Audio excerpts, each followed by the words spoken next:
And bumped into that nut coming out, Trump coming out the costume place. And I said to him, "I'll give you a penny for your thoughts," and he gave me change back, man.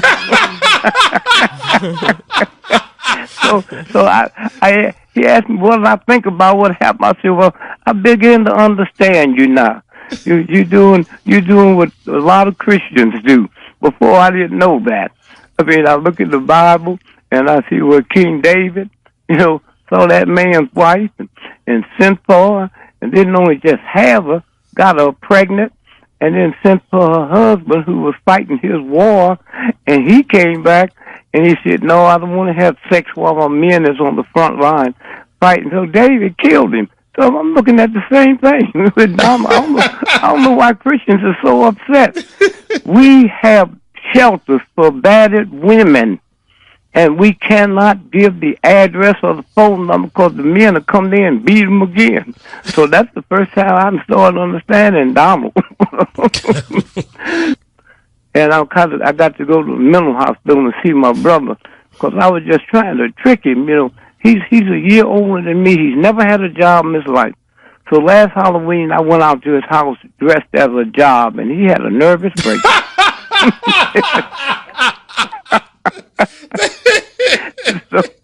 So I just say thanks to you, man, and all of the things you're doing and all the information you give us. And so I just sit here and watch the news, folks, and I think about, well, first, I got upset with him because he started doing stuff I have done. I have hit a woman. I have said the things he was saying. I was asking could we compare scripts and see if white boys say the same thing in the locker room that black folks do. Mr. Gregory, you are over 80 years old now. So did you ever think that you would have a time in your life where we would have these kinds of things going on, these words that are being said on news programs and what have you regarding a presidential candidate? I grew up with him. I heard my daddy call my mother dirty names and hit her and knock her down and call her bitch and all that. So come on, let's stop playing games. The word MF I didn't hear when I went into a whole house. I heard it as a child. Okay, but this is the game. This is the whole Christian thing. When you think about the Mardi Gras, that's a Christian festivity. And prostitutes come from all over the world to help us Christians celebrate. And the only time a cop in New Orleans can't take a day off is when the Mardi Gras is in town. So and one day when we stop playing games, that don't give him an excuse, but it don't give us one neither. I listen to all these news people you talking all that crap. See, I've been to parties with them. I'm an entertainer. I've been to parties with them. I hear what they've been saying. I was an athlete. We would travel and take little trips. I would hear what was going on. And so all at once now we act like this just started happening. I said, all the other crazy stuff you're doing, I don't understand that. That's white boy stuff. Mm-hmm. But when I think about, I look into the Bible, King James, I never knew King James was king of England. And I just knew he wrote the Bible. Then I found out he's such a weird, strange homosexual. He hated women so bad he killed his mother, and his lover was Lord Buckingham, who Buckingham Palace is named after. So how quick we forget. And if you look at all the whiskeys being sold in America, you think it's 2% Christians or 98% Christians. So we just have a way of looking around, and now white folks are scared. They ain't worried about how many times cops can kill black folks. They're not worried about that. They worried about somebody who looked like them is acting a fool, and they understand everything they're saying. They bring up, and they got some more tapes on him. I see your point. I mean, all of a sudden, we have a morality, a convenient morality when it comes to. I think it's funny when the people are saying, Mr. Gregory, I've never heard language like this before. Oh, please. I said that. I said, I never heard language like that when I was 3 years old. Wait a minute. I can't talk too long because I got somebody knocking on my door downstairs, and I think it's Madam Fifi. I'm thinking about the black colleges. If I was I close all white colleges down, including Harvard. When you look at this dumb dude that's supposed to have tied up the whole world in New York over the weekend. The UN is in session, and they catch him because he sleep. Look, the one thing would have been more stupid than that was go by the police station, go to sleep. And then we saying, oh, aren't those cops smart? Jesus, wait a minute. A pressure cooker. I used to see my mother with a pressure cooker, beef stew. Now he's smart enough to make a bomb in a pan that you cook beef in, and it take them that long to catch him, and now they praise him. Oh, the cops did good work, please. And poor little Donald. You know, when I was a little boy, the one thing that a black person would call you is dumb. I haven't had nobody black call Donald Trump stupid, or he's dumb. When I think about looking at him and looking the way he acts, see, I grew up looking at Frankenstein and Wolfman and all of them. If you put them all together, you know, he would be dumber than them. So it's something wrong. See, what we make a mistake, that don't say nothing about him. Okay, that says something about America. Okay, yeah, that's a reading you get on America. To look at him and to think if he can do business like that, if he can make that much money doing business. I got a dumb cousin called me the other day and said, I said, what you doing? He said, I need to borrow some money to go in business. I said, business? Hey, man, you flunked out of kindergarten. He said, if Trump can make $1 million a day, I know I can do well. Mr. Gregory, what are you saying to young black people, especially who are saying that they're liking what Donald Trump is saying? Well, wait. Don't act like this just happened. No? We've always said, what about the black folks that's selling drugs on the corner? Huh? What about the drugs that's being sold on the corner? You know, I mean, I'm sitting and I go all over this country and I hear black folks talking about Trump. I haven't had one talking about cops shooting black folks in the head. Okay? I mean, it's something wrong with the whole group. Okay? And so somewhere that if it works, then you know America, where America is. And you know, we keep wanting to blame dumb, stupid people for stuff. But when you look at him, I mean, you can look at him and tell he's a thug and a fool. But we keep talking about, oh, what about those senators in Congress that have backed him, huh? So when you take about the black doctor that ran earlier, Ben Carson. Yeah, well, he backed him, and he's supposed to be a brain surgeon.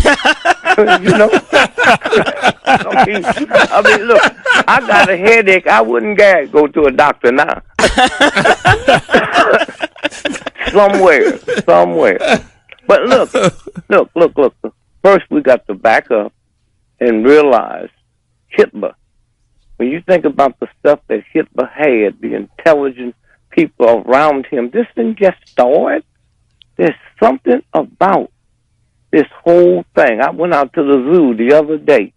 I just got so tired looking at you. I went out to the zoo and went to the gorilla cage. And then I looked at the gorilla and looked at me, and I realized gorillas have short legs and long bodies. Black folks have long legs and short bodies. If I took all them white folks that were standing out there and took their clothes off and took my clothes off, only the gorilla and the white folk got hair all over their body. Okay? If I looked at the gorillas, look at his mouth. A gorilla got thin lips, thinner than a razor blade. My lips ain't thin. So when I go to the gorilla, who do I see? I see Trump. So if he wins, all you got to do is get you some peanuts. Forget about the popcorn. Oh, my God. My oldest daughter, 56 years old, showed up at my club in a comedy thing on Sunday. And I got to thinking about, education, especially black folks. When she was 6 years old, she had to do an essay. And she asked her, Dad, can I interview you? I said, sure. So I have to do an essay on the family, the family or either the astronauts. And I said, okay. She said, how did you propose to Mother? I said, Michelle, we was married on February the 2nd, and you was born on March 28th.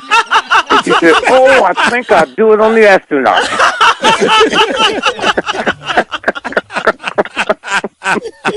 And so when you got them children that know, they know, man. Just leave them alone. Don't leave them alone. All you old black folks out there talking about these youngsters with drugs and stuff. Let me tell you something. All you black folks will die in the next 48 hours because you hooked the salt and sugar from smoke, and these children will OD in the next year. You get up this morning and cook you some bacon, and you got 15 different prescriptions you got to take just to eat the bacon.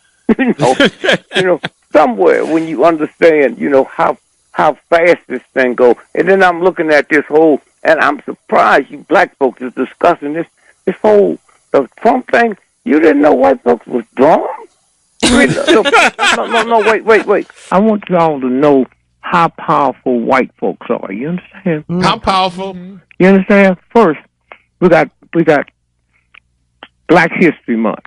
Right. Now, for you young folks that don't know, it used to be Negro History Week. That's right. And then when you give us a month, you might know it's going to be that month with all them days missing. It all makes sense then. You understand what I'm saying? And so somewhere, then we come up in the same month with Groundhog Day. What's a groundhog? I mean, I go all over the world, I go in all the restaurants. I've never seen a groundhog sandwich. If white folks don't eat it, it don't exist. And so consequently here, now, I want you to do your math now. Groundhog is the 2nd of February. Groundhog Day. People come in from all over the world, man, to take pictures of that little ugly thing.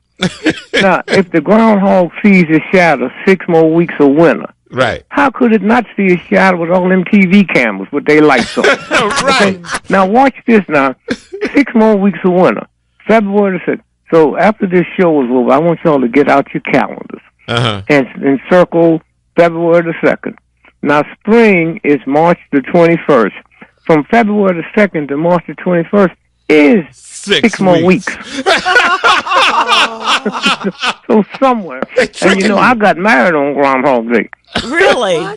Tell me, I've been married 58 years. And I just said to her, that Groundhog Day, you want this to last, dear. It's not about love. It's can you be lovable? Okay? Wow. It's that simple. It's not about love. Can you be lovable? And so I just want to say happy black everything. Yeah. You know what I'm saying? Groundhog ain't got nothing to do with it. So they keep running that game now. And then Easter, I still haven't figured that out. I had no problem with Christ being killed on Friday. But when them white folks say it took him 3 days to rise, that's Saturday, Sunday, Monday. They keep giving it to me on, and then y'all surprised that they sound the way they sound. And now I got to give white folks some kudos now. Okay. Something I very seldom do. That's true. If a black mother would have had a baby that looked like Trump, that boy never would have been out the basement. The basement. Somewhere. So I was just sitting there having fun, looking at the snow come down, and I found me a path of black ice, and I will be out there all day. But meanwhile, I'm going to go look for me 2 whites today. I already got them located because I'm opening me 2 businesses. I want y'all to hear this now. 2 businesses. Trump keeps talking about Nabisco is selling, going to move to Canada. Well, I'm going to buy Nabisco, and I'll be the only black person on the planet that's selling crackers, okay? And I'm going to advertise on this show, and then I'm going to open up a black airline. I want y'all to hear this. A black airline. Is it going to be named black? Tamika Air. And our motto is we leave late, but we get you there on time. Okay? And white folks be guaranteed that they'll never have to worry about losing a bag because we're not going to let you bring none on. And for all you black folks out there that's unemployed, I'm going to have an airline for you called I Almost Caught a Flight. Huh? I almost caught a flight. Don't bring no baggage. Don't bring no luggage. Don't kiss your wife and family goodbye because you ain't going nowhere.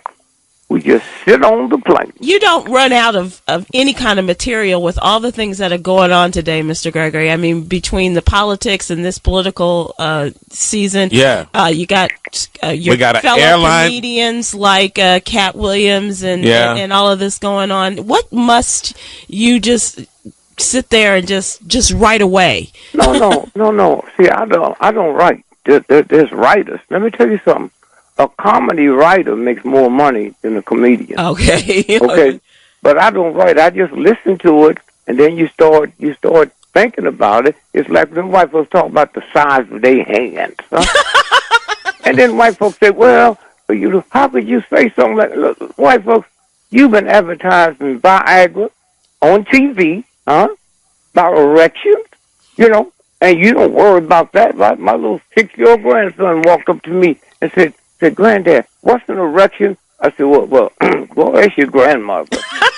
So he came back with that funny look on his face, and I said, what'd she tell you? She said, well, she'll tell me later, but meanwhile, for me to tell you, she ain't seen one of them things around the house in years. Dick Gregory. All right, Dick Gregory, real quick. There's a lot happening in the world. You got Brussels. You got this Egyptian flight that's been hijacked just this morning. You got Boko Haram. You got that Malaysian flight still hasn't been found. What's to all of this? What's the conspiracy? Too obvious is this. Have you ever heard of a Greyhound bus disappearing? So how you going to have one of them big old brand new planes with all the technology and all the satellites we got up in the sky? How did it disappear? That don't bother me. Huh? You hear me? I hear you. The conspiracy was them black folks in Somalia when they turned to be pilots. You saw that when they're pilots in boats? They didn't have a patch over their eye, right?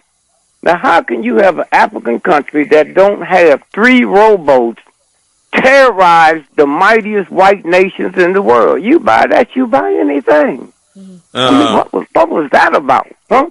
And then you got ISIS. Hey, wait a minute. Wait. They don't even make matches, right? And they don't terrorize the mighty white nations in the world. They don't make flamethrowers. They don't make automobiles. And come on now. And them satellites didn't see ISIS. What is this? See, I thought they were talking about Iceberg Slim. You young folks don't know about that. So if you stop and think about what they telling us, but you see, because of shows like this here, white folks listening, so they're a little bit better informed now. See, it was a time they didn't come to black folks and ask us to comment on white folks' business. I remember I was coming back in from Europe, and NBC said, Mr. Gregory, do you ever think we'll catch Ben Loudon? I said, I'm not looking for him. I'm still trying to find out who my daddy is. and so when you stop and think about, we listen to what they say, and it never, ever, ever makes sense. So we might as well just say, wait a minute, hold it, wait a minute. And so now you got the plane missing now. And the news, you can't even figure it out, man. They say X amount of people got off somewhere. Yeah. Let me say, I'm waiting till next month, but I'm taking you and your show to court, the federal court. Taking who to federal court? Y'all be so funny, man. You ain't no comic, man. I don't get on your show talking radio. You know what I'm saying? Y'all was so funny the other night. I overslept. My radio came on. I didn't even have it plugged in. So, but a late Happy New Year to you. Yeah.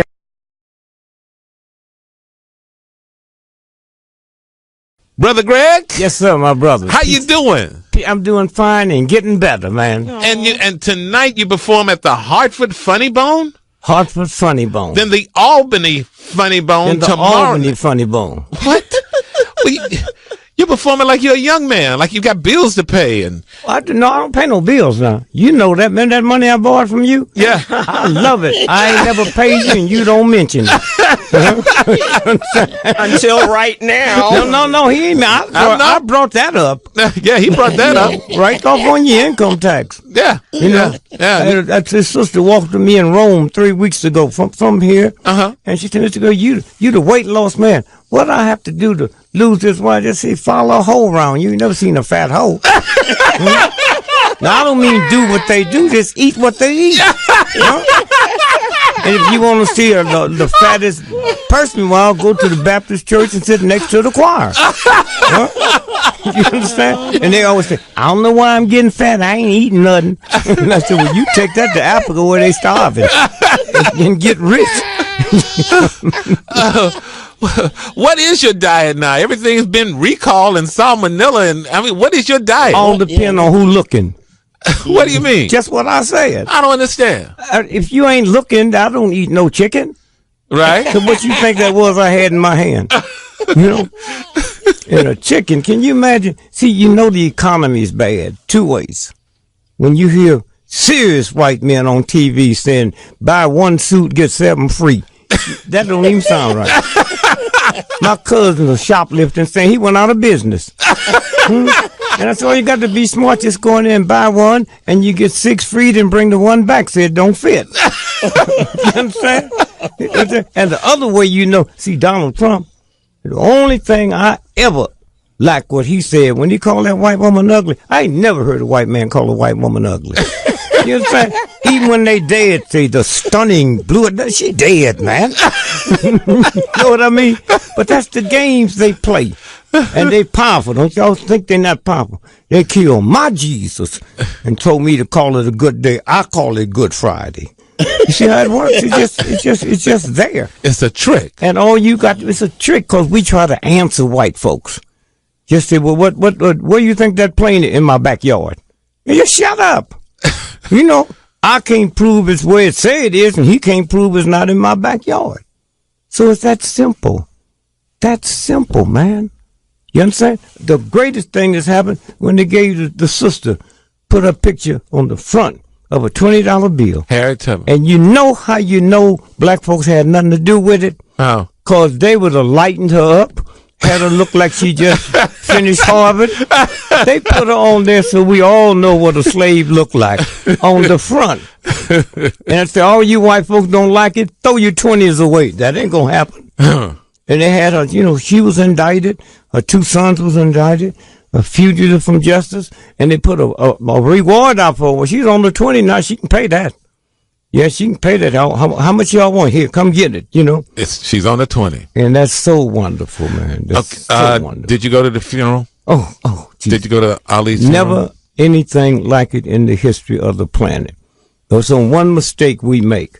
We believe because someone asked us something, we're obligated to answer it.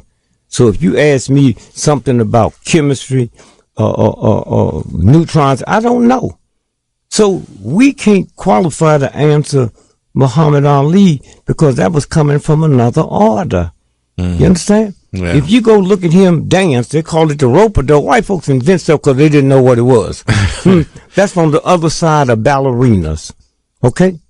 Remember when in the Catskills we were living with Ali for about 3 months. Do you hear me? Me and you. Do you hear me? Yeah. You hear me? And I watched him, and you know when he do that dance. Yeah. Now look at that, and then look at the ballerina movie. He's doing stuff they couldn't do. It was one of the highlights of my life. Yep. When we were in the Catskills. Yes. And he was training for that third Norton fight. That's right. Yes. Yeah. 2 or 3 months. Yep. Wasn't that lovely? Yeah, it was. Wasn't that lovely? It was. It was lonely though. But you see, but I loved it. Always lonely in the Catskills. That's why nobody lived there. But rich folks, when they're trying to get away from the federal government,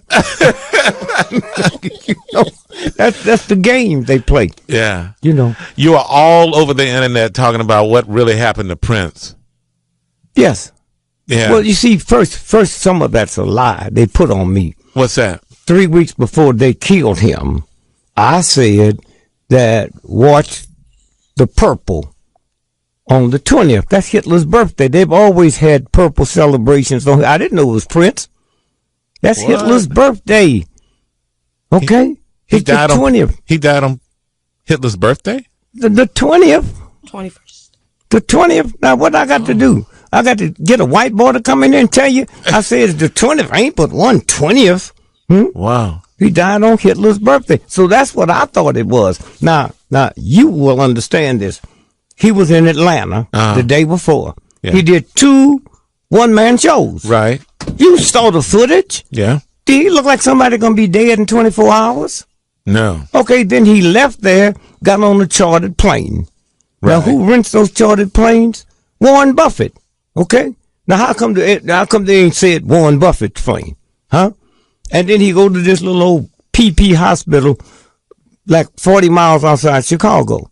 Now, when you on an airplane, 40 miles and 400 miles is the same. So why didn't they take him to Chicago where they got good hospitals? Now, the other thing is, when Prince dies and they said he went to the hospital, how come we didn't see the world press come to the hospital to interview nobody? Okay? How come when he wasn't standing there and say, this hospital, what was wrong with him? Huh?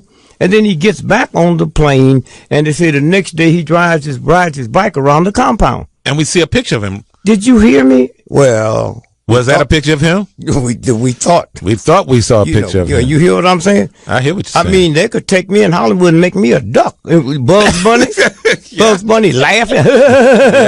So I was scared to eat rabbit, man, because I thought it was really something because they talk and laugh and run and all that. And when I found out they didn't, I ate a whole bunch of rabbits. I saw the one man show. Yeah, thank you. In New York. I saw that show. You came the very next day, and your impression of the one man show that stars Papa Pope. Yes. Turn me loose. Turn me Turn loose. me loose. Yeah. What was your reaction? Before I get to that, let me tell you what one of my children said. What? He said, Dad, Christian, he said, I thought I knew you until I saw this play. Is that right? Did you hear me? Now, here's the trick. I have to admit, I said the same thing. Yeah. I thought I knew you until I saw that play. You hear me? Now, I can't go see it every now and then. Why? I'm one of the few people whose life is portrayed on Broadway, and I'm still alive. The rest of them dead. That's true. You know? Right. And so when I go in there, as brilliant as he is, people will look at the real thing. That's what he's talking about, and that's a violation. So I went to one day when it opened officially. Yeah. One day. And when they asked me about it, I said, well, y'all write it. You know, I don't want to see it. Don't show it to me. That's the priority they have. Now, when they sent it to me, I gave it to 2 of my children to read, and my restriction was anything in here that's derogatory to a minority that didn't happen, then I won't tolerate that. You got to write bad stuff about Hitler. Okay? And so that was the only thing. And they put it together. The reason, you know, you in radio, people listen to you, man, and they think it's so easy. They don't know what goes on behind the scenes. I just heard you talking to 40 people just now. I thought you was talking to me. And I thought I said, this nigga done gone crazy. You understand? That's what the whole thing is about. And this nigga laughing, he been dead. Well, how come we don't never hear do the same? And every 4 years you let him say something. One of the funniest cats on the planet. You understand? And the reason you don't take off, if he take over, you ain't getting your job back. Listen to that. He giving lottery numbers. But no, the whole thing is that when I sit there, I swear I thought somebody else wrote some stuff because I didn't remember saying that. But the reason you can't do that is because they put up the New York Times review on me in 1962, and it says, and he's reading it like, you know, and he said, here's what they said about me. He said, there's a new comic, a Negro. Most folks have never heard of him, but the world will hear of him, and he's going to change the world. He said that in 62. I don't remember saying that. You know, then another thing he said at the University of Ohio, he said this. And so what that means is there's something coming from the universal God through you. That's why you don't remember it. You see? Dick So Gregory. I sit there and looked at it and listened to it, and it messed me up so bad. And when I owe credit, see, you don't know who you are. When I owe white folk big money, I come listen to your show and then tape it and rerun it. You know, I was talking about credit score. I said I didn't have a good score in chemistry. I gotta go, Dick Gregory. Thank you.